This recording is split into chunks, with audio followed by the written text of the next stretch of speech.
Ano na? Ayun. Baby. Okay na yan. Live ka?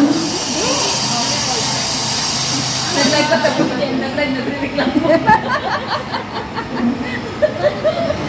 Ito lang yung nag-live na nagre-reclam mo. Hindi talaga pwede mag-vlogger. Mag-pray na tayo.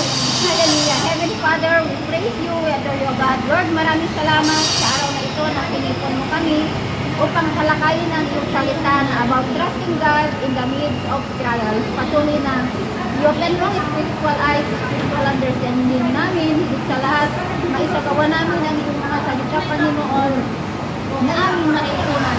Lord, i-bless mo ang aming kapatid na siya ngayong makapahintay sa loob po namin, sa lamang lahat ng pasalamat sa pangalan ng Diyos. Amen. Amen. So, ang ano natin, ang topic natin is trusting God in the midst of trials.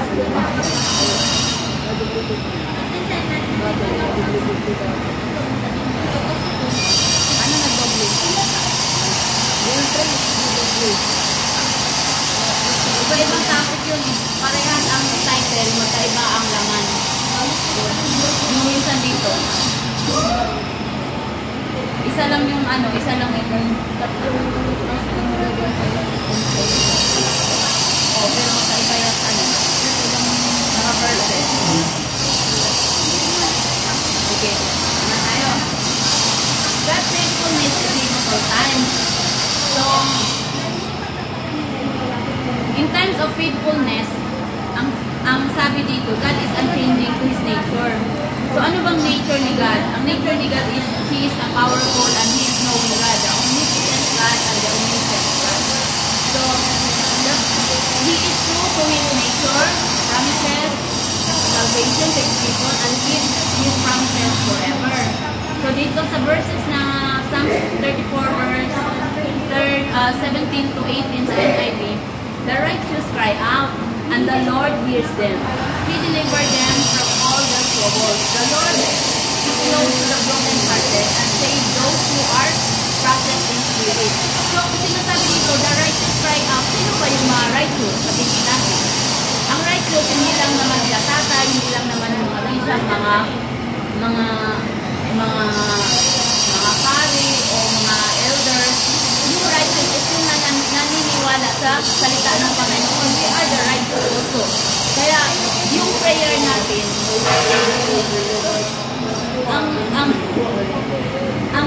yung prayer, di ba sabi din, ang prayer ng mga righteous is maririnig talaga ng Panginoon. Kasi totoo talaga sa puso natin, sa mga taong nakakilala sa Panginoon.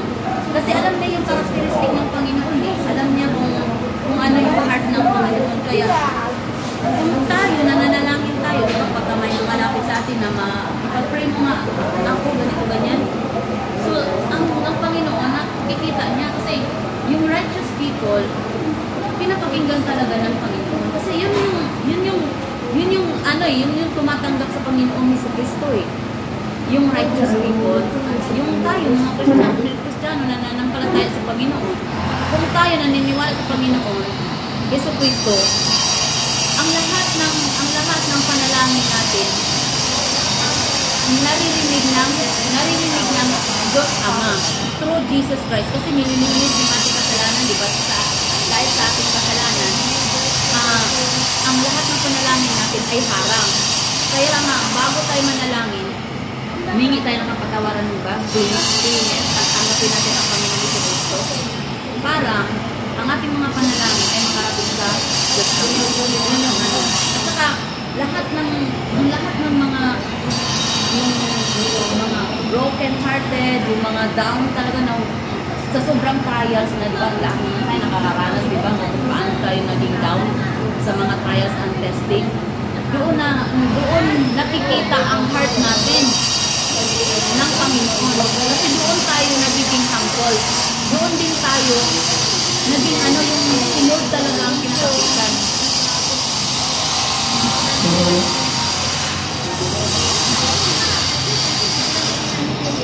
Mola.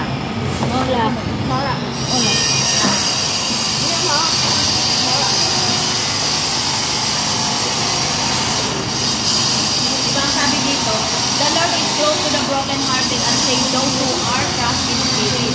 So, sa sinasabi dito na ang broken-hearted, hindi lang naman sa ano, yung broken-hearted is broken to spirit.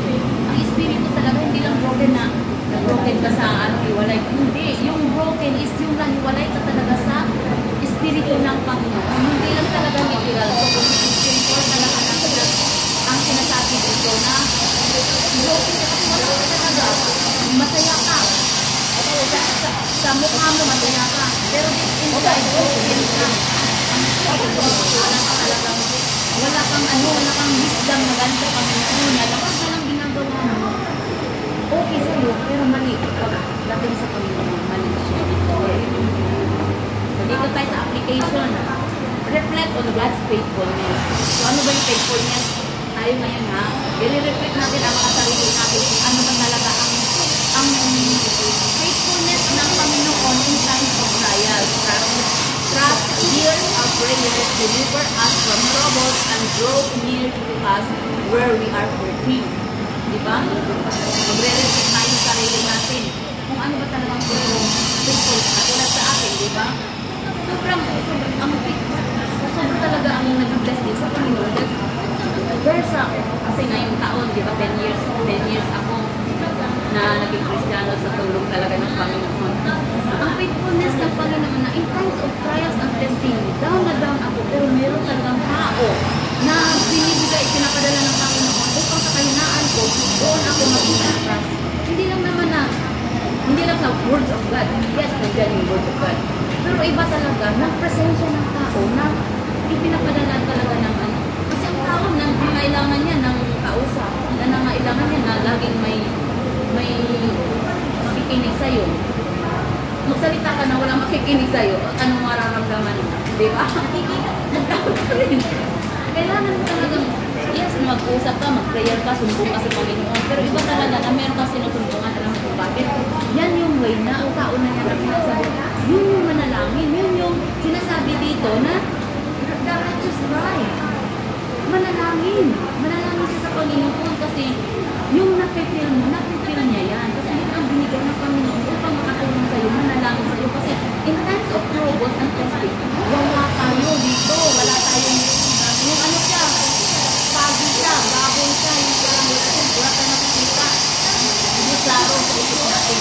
Kaya, yung mga sabi, I need you, you need me, we need each other. Kasi kung ikaw lang, madapa ka man, walang tutulong sa'yo. Pero kung dalawa kayo, di ba? May kakayo sa'yo, may mapakayo sa'yo. I love you in the way na masama ka.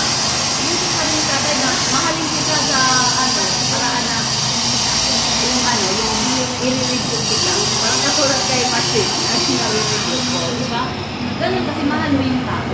Mahalin mo siya na ito. Diba? Diba, Kas? Discussion and question. How does knowing God is faithfulness, faithful in this circumstance, strengthens our trust in Him? So, dito sa Tagalog, paano ang pagkaalam sa tanggap ng Diyos sa panahon ng pagsubok at pagpapalakas sa ating tiwala sa Kanya? Ikaw, Minerva. Sa buhay mo. Marami. Ako na yung muna. Marami.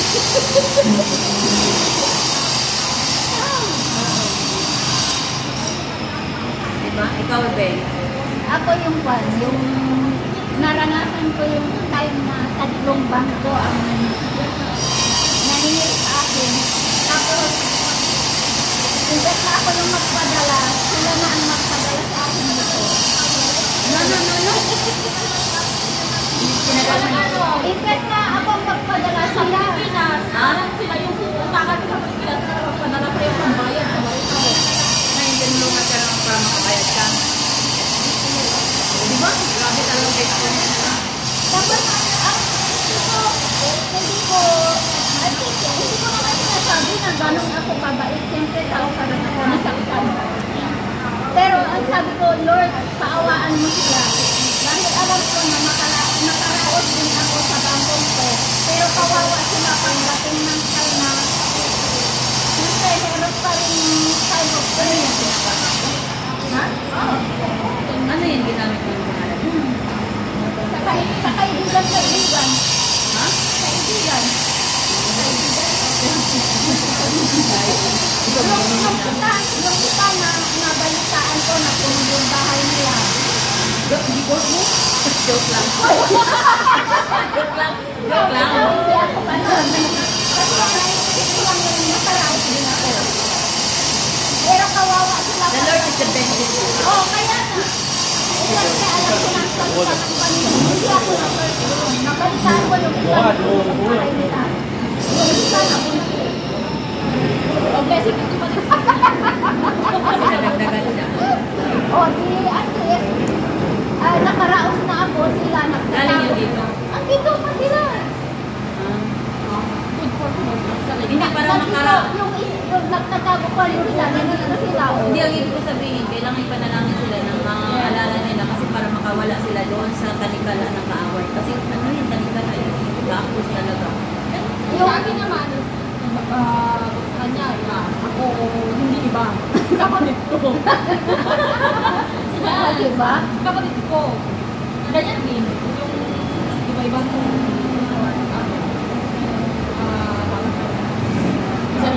isa-rin ko. Public.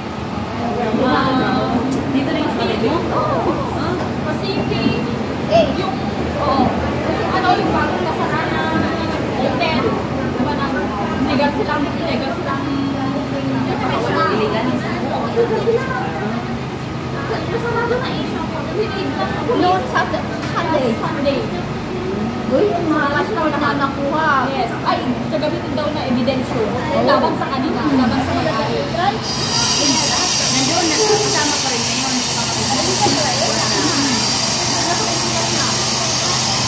Masali-sali ka na naman. Hindi.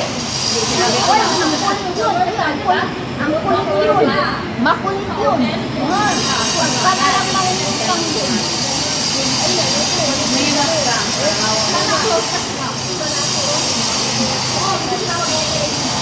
Awal ka. Kasi ongoing pa yung case.